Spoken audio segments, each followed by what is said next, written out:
Here we go. Welcome to the Category Mistake podcast / Twitch-ish stream. So I haven't streamed in a while or did a podcast in a couple weeks. One, we had Christmas and New Year's and we had family over and the schedule just got really busy. With New Year's, we did something on New Year's Eve. But then, life got busy. I am working. I'm not teaching right now, but I am working. And I also started school again, getting my master's degree or trying to. And I've just had a lot on my mind, a lot of things going on. And I kind of pushed this down a little bit just so I could focus on, other things. My son Josh went back to college and there were some hiccups with that. So hopefully that's finally worked out. And I just things in my life that I need to get straightened out. If you're watching or listening to the podcast, the title of today is Emotional Damage. Now, I love TikTok for one reason only. It creates the dumbest things in the world, one of which is, of course, someone screaming emotional damage, and it's used everywhere now. It's great. Really, it is. At least that's what they tell everybody. And it's great because you can attach it to anything and people feel better. I don't feel better, but other people do. Originally, I was going to put my headphones on, but I've decided that that's not needed. So today I'm talking about my emotions and the emotional damage of the world, that how it takes its toll on me. And maybe this is how it takes its toll on you. I don't know. But it's a podcast about me, so it really doesn't matter, right? It's about what I want, not about you, what you guys want.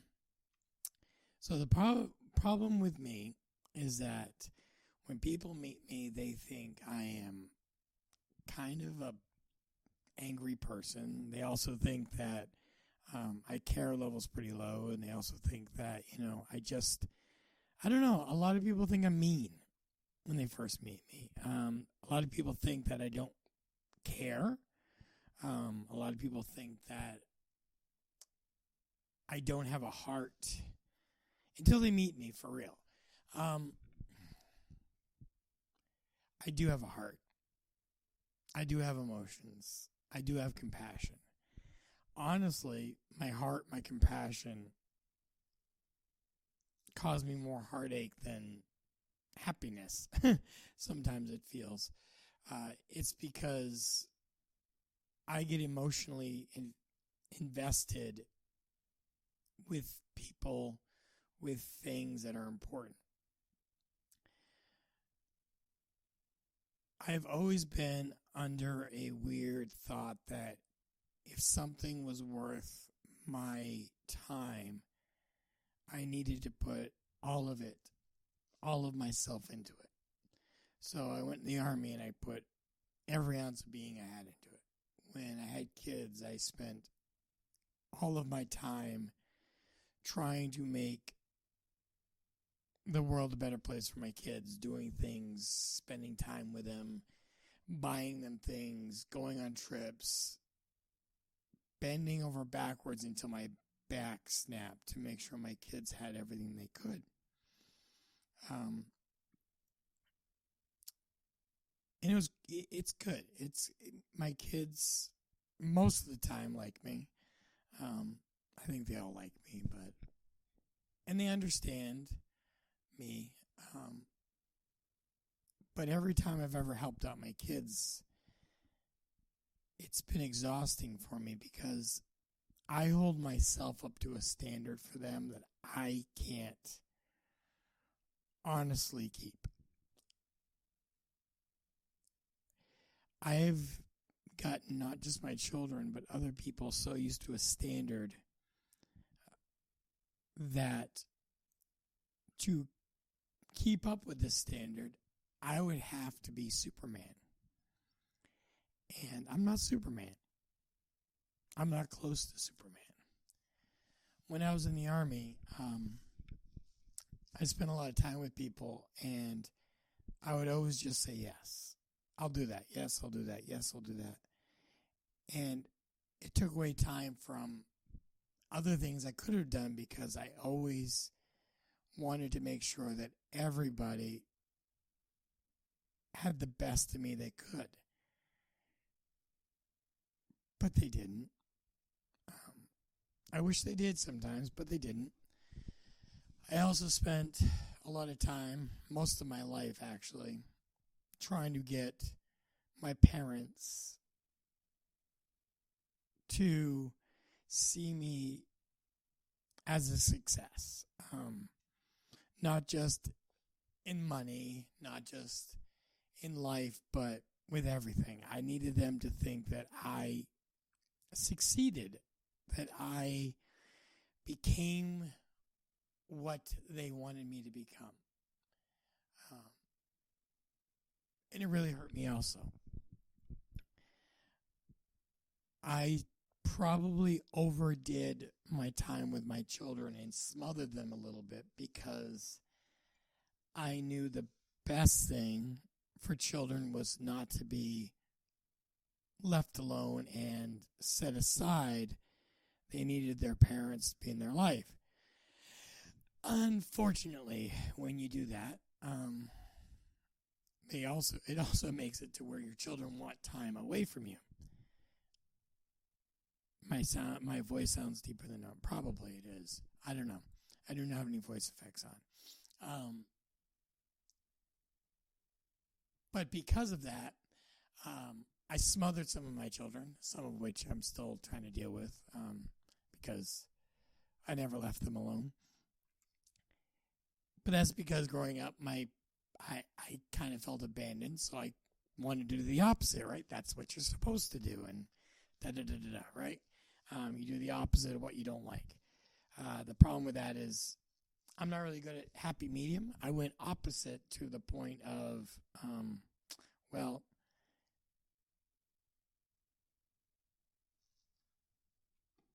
it went overboard. It went too much.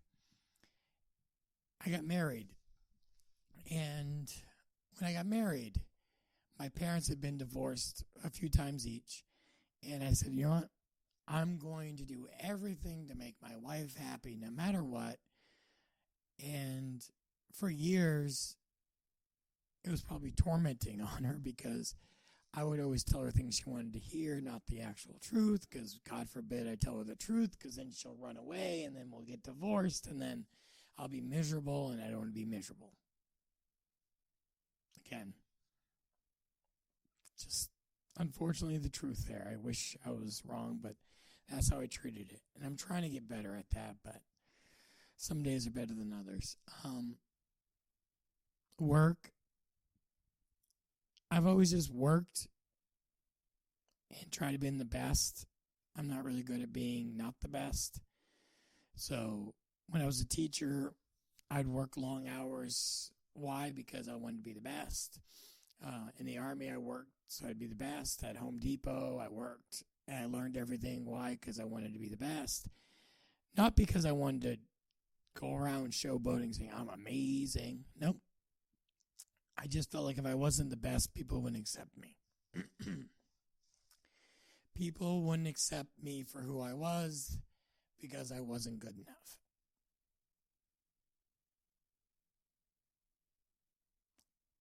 That's a hard thing to go through. I'm 47 years old. You think I'd figure this stuff out yet, but I'm a little slow. But here's why today is called this.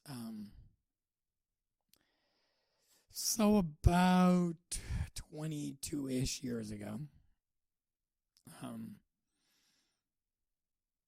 one of my kiddos, she was like 5, came to us and said her friend, wanted to hang out. And lo and behold, her friend hung out for years. And then her friend had some friends who needed a place, and they hung out for years, and so on and so forth. And we became foster parents, and we took these kids into our homes. Now, these kids weren't bad kids. They've had crappy situations, let's be honest. be on the foster care system, it's not because you've had the best day ever. Okay, and everyone warns you when you become a foster parent. There's going to be days where it just sucks. It just stinks. Bad things happen. You just want to give up. And I wouldn't say that that was me. I'm not really good at giving up.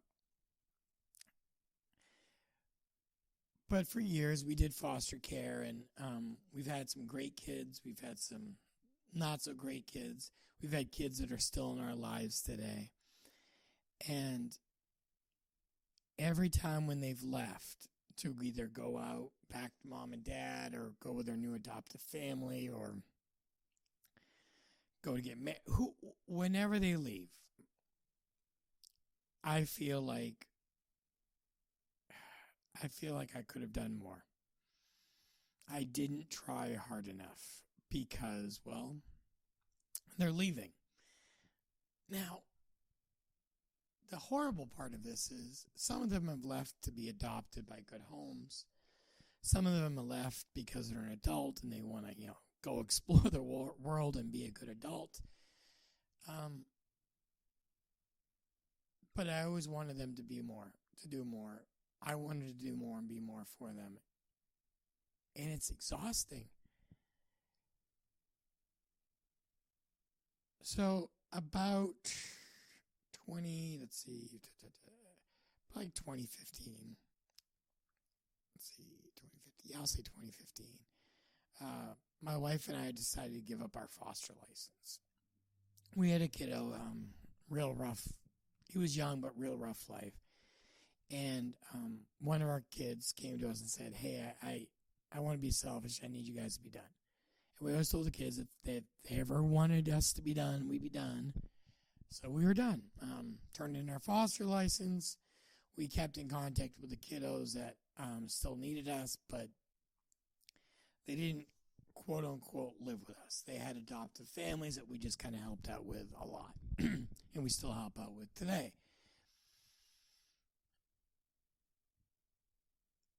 But everyone knew us as the family that took in kids, right? That's you kind of get a reputation after 15 years of taking in kids, right?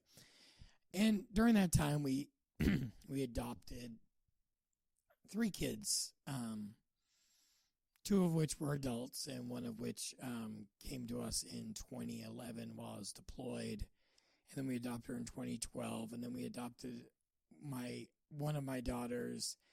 About 4 years ago, and then the same thing for another daughter. And we're talking about adopting again as an adult, so it's a little different. I know it's a little weird to adopt an adult, but it's just you hang out with a family long enough and you're part of the family, but you're not legally part of the family. And some people just want to have that little blue verified sign, that they're really part of the family. And I've never understood it. I don't care if you have my last name or Jimmy's last name or Fred's last name. I don't care. Just have someone's last name.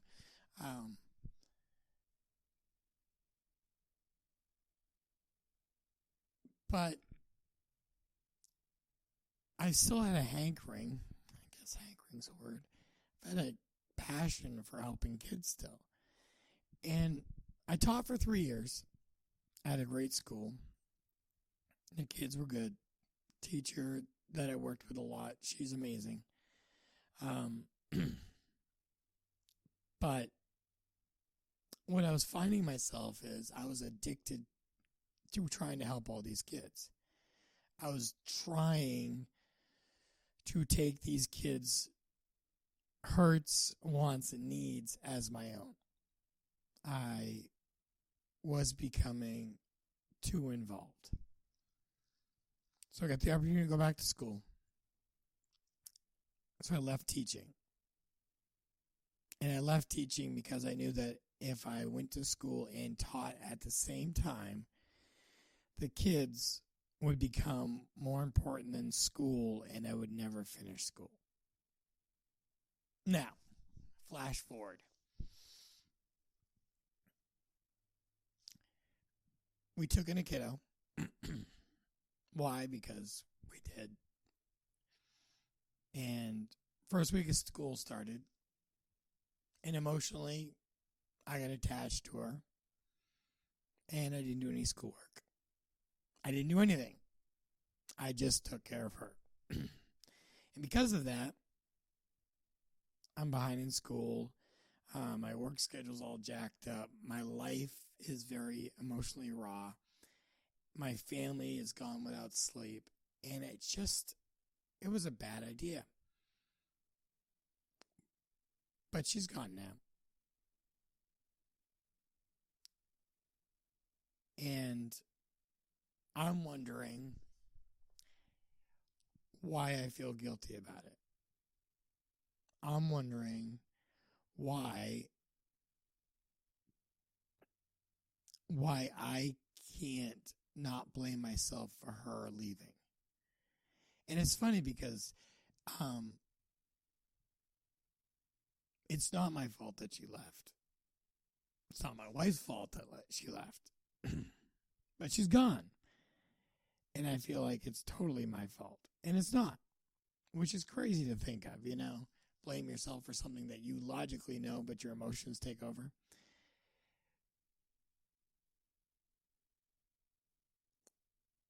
I'm emotional. Not just about that. I get emotional about everything. But the reason I get emotional is because when I see kids who are lost, I don't want them to turn out. I don't want them to have the world against them when they have no choices. We took a 4-year-old in a newborn home once, and the 4-year-old had lived in squalor, but the newborn never knew it. So the 4-year-old automatically has nowhere where to go but up. The newborn, it's easier because the newborn's never seen the ugliness of the world that the 4-year-old did. And now the 4-year-old is 14 and the newborn is 9. And the 4-year-old, who's now 14, doesn't always understand the amazing stuff. He sometimes can't believe things, so he waits for them to fail. And the 9-year-old has optimism for days because she knows everything will go well, because her whole life, people have only been in her life that make sure that she's in a good place. Last night, that 9-year-old had a horrible night. And I couldn't fix it. And that sucks. You know, I've always told people, you know, I hate people, I don't like people. Here's what I don't like. It's not people per se. Here's the deal. There are people in this world who only think about themselves, who only think about what can I do to make me happy. They don't serve others. They don't volunteer. They don't try to be there. They don't try to fill in a gap. There are people in this world who need someone to fill in the gap and to be there for them and to help them because, well, they've had people in their lives from the first category. And they're falling apart. And it's not that they need a life raft. They need more than a life raft. They need swimming lessons, a life raft, a boat, a rope, floaties, anything you can. They need something, and the world is giving them nothing because the people in their lives are giving them nothing, nothing, and it angers me. And then there's a third category, which I hope I fall into more than the other two. Those are people who fill in the gap. But here's the problem with the third group, my group. Because there's so few people out there right now who fill in the gaps. People like me have to work harder. People like my wife have to work harder. My kids. We all have to work harder. Because people out there stopped caring about people out there. They could have COVID, or, I don't know, they look a little dirty, or, I don't know if they like girls or boys, or if they're a girl or a boy, or what they are, or, I'm really busy with my, environmentally friendly bee farm, that harvests purple honey. Who the heck knows? There's always an excuse. Always. I'm tired of people's excuses.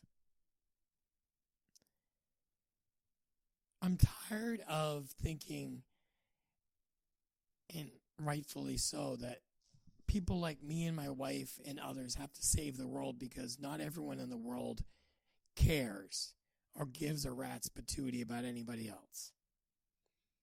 There's 7 billion of us on this planet. 1% care about the other 99. There's another 20% who need everyone to care about them.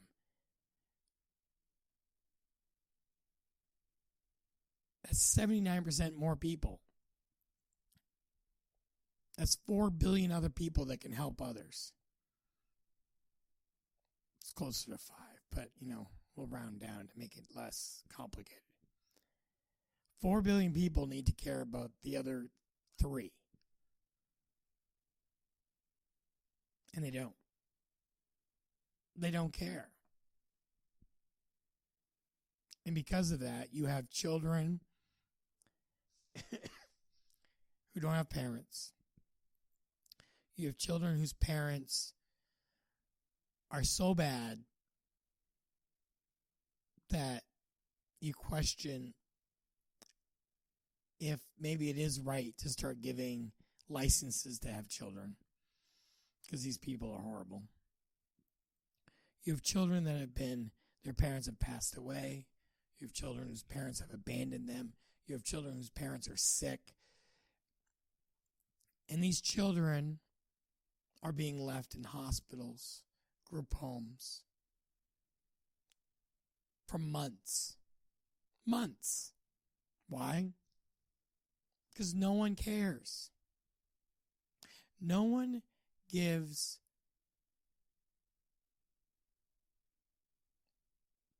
no one cares. We live in a world where I'm talking to you on a computer that costs a lot of money, right? I mean, some people's rent for the month. I'm using internet that I have all throughout my house. We have 2 cars. We have food in our refrigerator. The bank and I own a house together. I have 2 dogs. I have kids. I have all I need.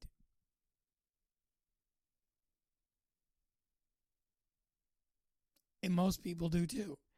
If you're watching this online, you have a computer or a phone. A computer or a phone. It might be the newest iPhone or the newest Samsung or the newest Google or the newest who knows. You got to have it. And I'm not saying let's all become communists and start selling all of our crap. That would be stupid. Okay. What I'm saying is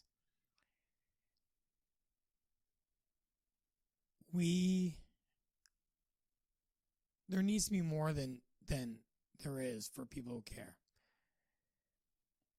It's not just about putting your money where your mouth is. It's not just about putting your time where your mouth is. It's not just about putting your thoughts and prayers where your mouth is. I think it's time that you put everything where your mouth is. Well, those poor kids, I wish there was somebody out there that cared about them. Then show up. Well, I really wish that the government had more money for kids. And stop cheating on your taxes. Well, I really wish the state would do better and hire more people. They try to hire more people. No one applies. If you want to help kids, apply for a job. Well, I really wish they could find homes for these. Then sign up. It's a couple pieces of paper. They come to your house. They talk to you for a few minutes. And as long as you're not a big old criminal, you can do it too. Be all you can be in the foster care family, okay?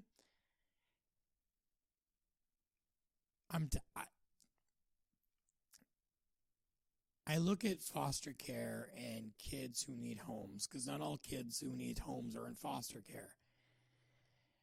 The foster care system is overwhelmed right now. If all the kids who needed foster care actually were in the system, it would be a global disaster. Because I know kids, just from teaching, who shouldn't be with their parents. But they are because the state's overwhelmed and they don't want to try to find a home for another kid. They can't do it. So they're okay. You can't, as a society, we cannot survive like this. The old saying, it takes a village to raise a child. It used to take a village to raise a child. We would have people at your church help. We'd have your librarian, your teachers, the firemen. I grew up in a small town, so that's probably why it's different. But, I would walk down to the library on Saturday mornings because the librarian would look out for me. And she'd give me a snack because that's what I needed. I'd have bus drivers who knew who I was and who my parents were. And yes, there's bus drivers and there's librarians like that today, but now it's looked at as something special. We should give them an award. They should have gotten awards 50, 70, 150 years ago, because that's how long they've been doing it. But now it makes the nightly news if a librarian, helps out a student. That's always why I've had an issue with people thanking me for my service in the Army.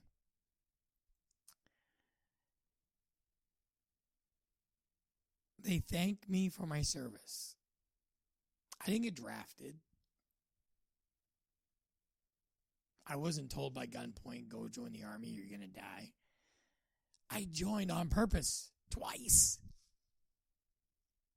I volunteered for deployment. Kind of. They said you can volunteer or we're probably going to have voluntold you. So I volunteered. Every morning when I got up, and I woke up in Afghanistan, I woke up and I looked outside and it was another day. It wasn't like I was going, oh my God, I'm still in Afghanistan. I can't believe they haven't brought me home yet. No. No, I understand some people don't know what to say.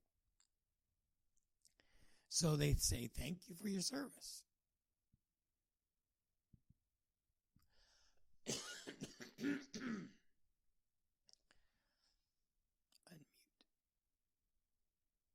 But I can also tell you the teachers don't get thanked for their service. And when they do, we chose to be teachers. Now, it's nice when parents actually appreciate us, but that's harder and harder every year. But we sign up to be teachers, most teachers, because we liked teaching your kids. We like teaching you. We like teaching people things and seeing that light bulb boom, pop off in the top of your head. Okay? Teachers don't do it for the pay. Military do not do it for the pay. Foster parents, they don't do it for the pay. Okay, a foster parent gets paid about the same amount per day that 2 hours of McDonald's work gets you. So you can work 2 hours at McDonald's or be a foster parent every day. So the plan I have is this. In my life, I can't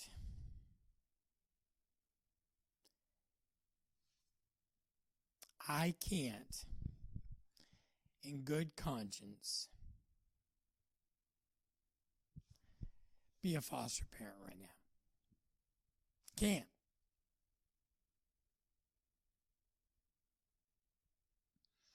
I can't be a foster parent right now because the kiddo that left us yesterday, I was reminded why I left the first time. This kiddo has been in the system for like 5 years. She has emotional and psychological stressors. And no one's ever done anything to fix it. Her parents were just good enough to not lose her full time until recently.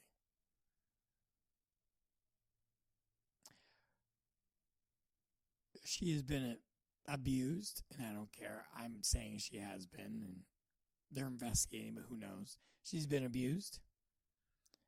She's been medicated against her will. She's been destroyed and tortured by people in her life. And the only answer I got was, yeah, we know. Well, have you tested her for this, and this? Well, no. Why? They haven't gotten to it yet.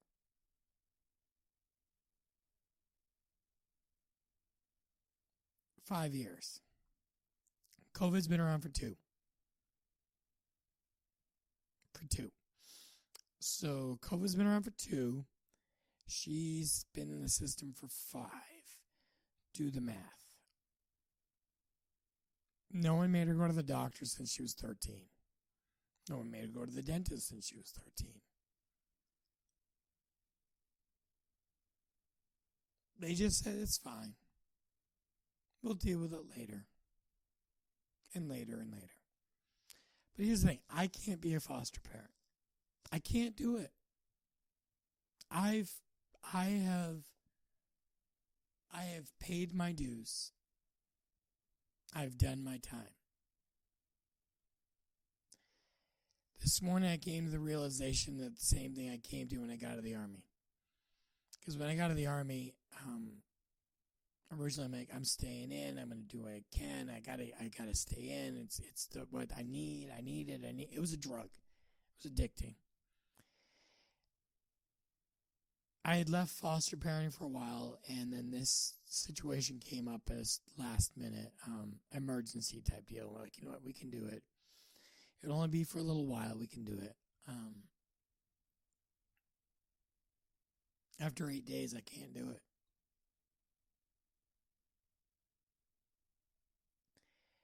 I can't put myself through that emotional damage. I can't put my family through the emotional damage, but I definitely can't put myself through the emotional damage. Why can't I put myself through the emotional damage? Well, simply said,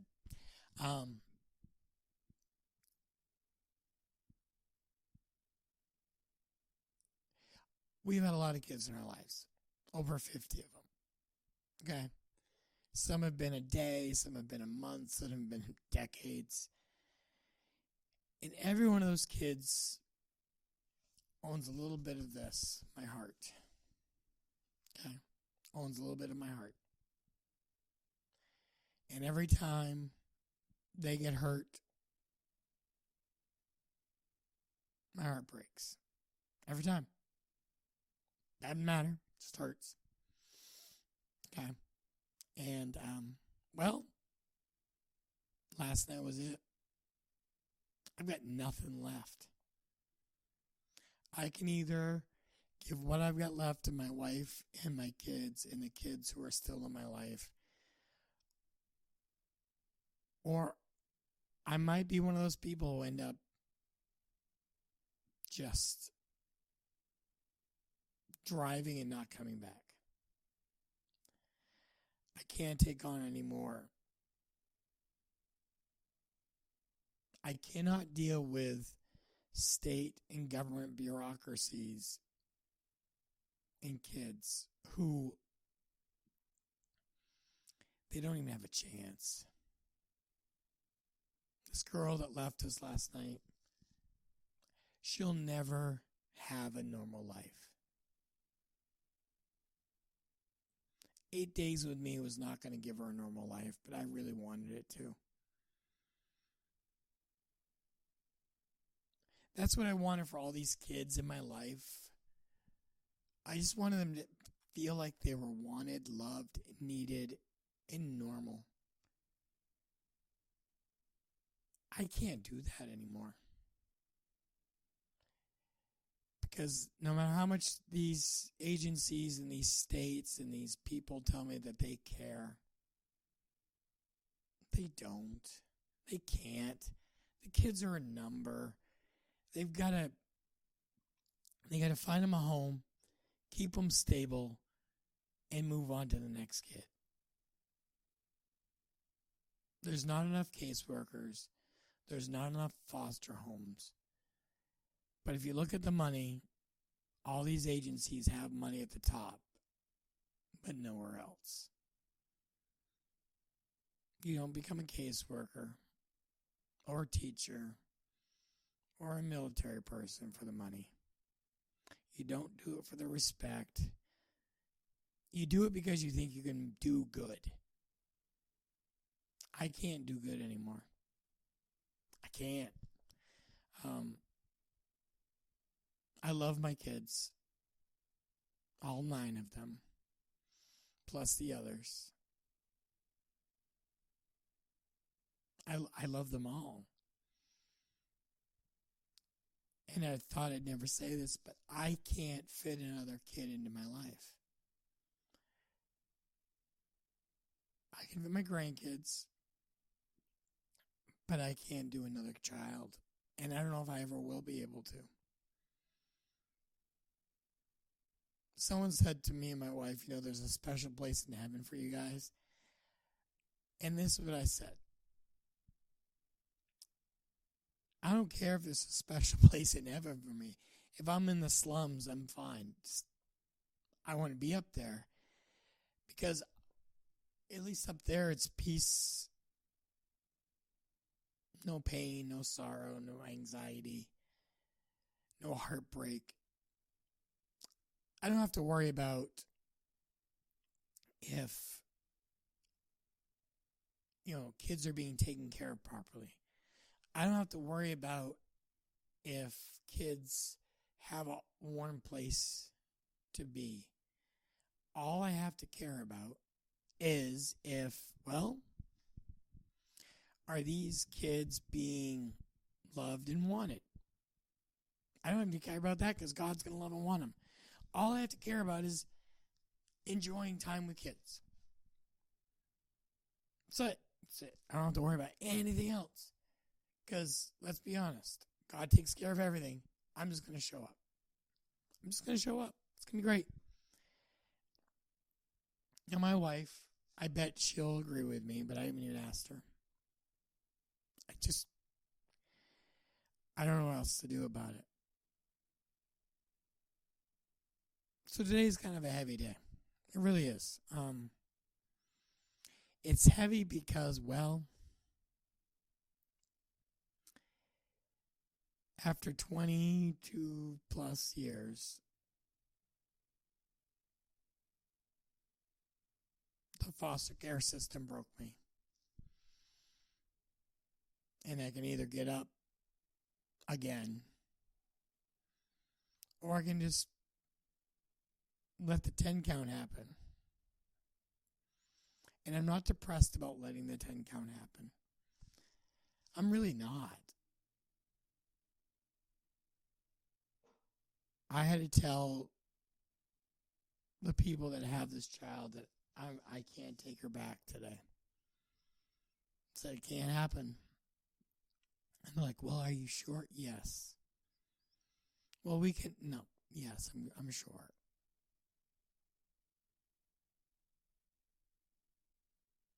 I didn't think I could, but I did. I did it because it's what's best for me, best for my family, best for my kids, my grandkids, and everybody in between. And like it or not, that's who I've got to protect.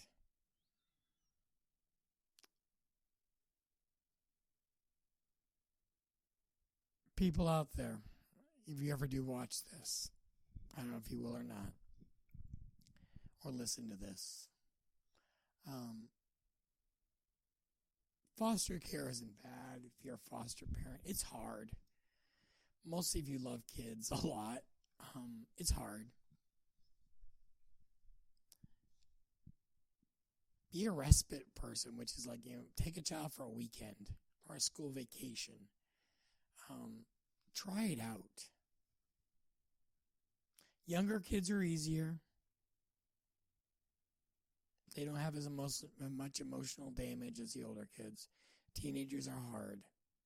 They're hard because they've already lived a life of stupid. And not like, my mom and dad were going to let me have one box of ramen, not two. No, we're talking like I'm allowed to eat one box of ramen a day, and that's all the food I get. And if I eat more, my dad beats me. Or I'm a size 13 in juniors, but you're really a size 6 in women's. Or I'm allergic to everything because my parents said I am. So I can't take this, this, and this.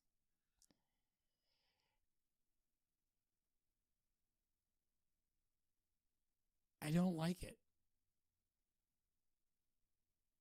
I loved it when I was younger and I hadn't been, because we took a lot of kids that were not. They were already through the system quite a few times. But try it. Don't be a thoughts and prayers type person. If you can do it, be a real helper. Like, do something productive with your life. For God's sake. In this world we live in, do something to help out your fellow man, woman, person, fluffy unicorn. I don't care. Whatever they are, whatever they think they are, it doesn't matter. Help them. Because I'm not saying all people, but some people might have issues with their identity because they've never had anyone love them enough to be confident in who they are. They could think they're a fluffy unicorn when really they're a cat. Or they could think that they're a fluffy unicorn when really they want to be a boy or a girl, but they don't know how to be because no one's ever told them how to be.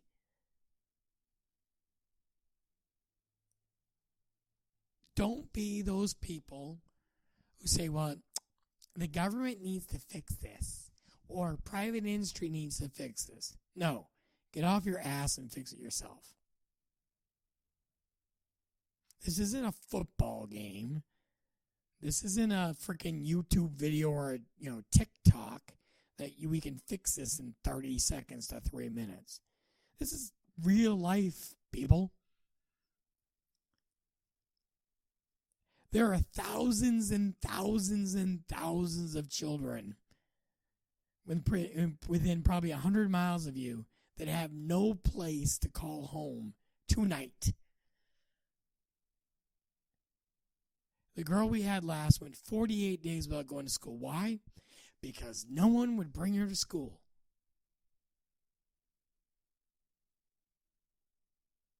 Be that person. Go to a group home or a foster facility or community partners or whatever's where you are and say, hey, I can't be a foster parent, but does anyone need transportation? I'll drive them.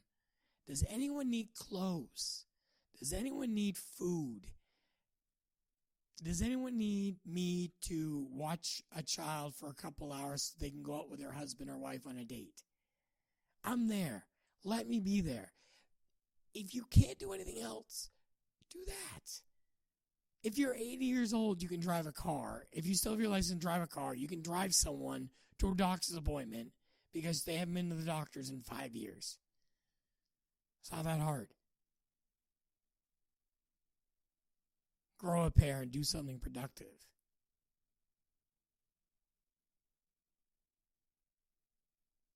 The child that left us last night we're still going to be involved with, I think. Not in my house. But we're going to be involved in making sure she gets the treatment and the care that she needs. Yep, that's what we're going to do. Why?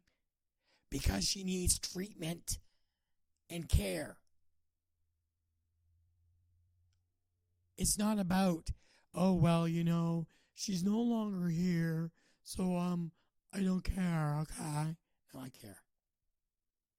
She can't live with me, but I care. On Tuesday, I'll drive all of her stuff down to where she is now. Why? Because I care. We bought her a whole bunch of stuff. I'm not going to return it. Why? Because we're human beings and we treat each other with respect. Plain and simple. All right. Enough ranting. My next podcast will be cheerier. Most likely. If the world starts being better.